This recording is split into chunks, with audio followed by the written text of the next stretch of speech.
بسم اللہ الرحمن الرحیم۔ السلام علیکم۔ ایک گاؤں میں غریب نائی رہا کرتا تھا جو ایک درخت کے نیچے کرسی لگا کر لوگوں کی حجامت کرتا۔ مشکل سے گزر بسر ہو رہی تھی۔ اس کے پاس رہنے کو نہ گھر نہ بچے تھے، صرف ایک چادر اور ایک تکیہ اس کی ملکیت تھی۔ جب رات ہوتی تو وہ ایک بند اسکول کے باہر چادر بچھاتا، تکیہ رکھتا اور سو جاتا۔ ایک دن صبح کے وقت گاؤں میں سیلاب آ گیا۔ اس کی آنکھ کھلی تو ہر طرف شور و غل تھا۔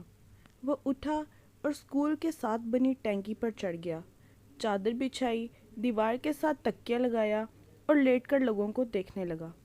لوگ اپنا سامان، گھر کی قیمتی اشیاء لے کر بھاگ رہے تھے۔ کوئی نقدی لے کے بھاگ رہا ہے، کوئی زیور، کوئی بکریاں، تو کوئی کچھ قیمتی اشیاء لے کے بھاگ رہا ہے۔ اسی دوران ایک شخص بھاگتا آ رہا تھا۔ اس نے سونے کے زیور، پیسے اور کپڑے اٹھا رکھے تھے۔ جب وہ شخص اس نائی کے پاس سے گزرا اور اسے سکون سے لیٹے ہوئے دیکھا تو غصے سے بولا، ہماری ہر چیز اجڑ گئی ہے اور تم یہاں سکون سے سو رہے ہو۔ یہ سن کر نائی بولا، آج تو غربت کا اصل مزہ آیا ہے۔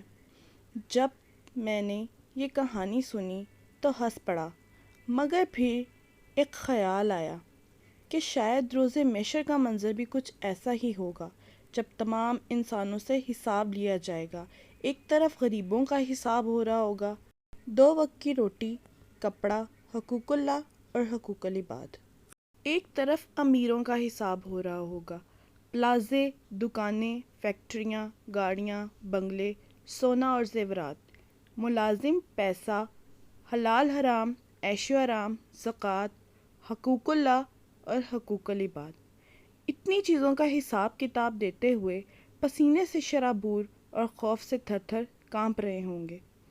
تب شاید اسی نائی کی طرح غریب ان امیروں کو دیکھ رہے ہوں گے، چہرے پر ایک عجیب سا سکون، اور شاید دل ہی دل میں کہہ رہے ہوں گے، آج ہی تو غربت کا مزہ آیا ہے۔ اللہ تعالیٰ سے دعا ہے کہ ہمیں ہر نعمت کا شکر ادا کرنے کی اور اللہ کی رضا کے مطابق استعمال اور تقسیم کرنے کی توفیق عطا فرمائے۔ آمین۔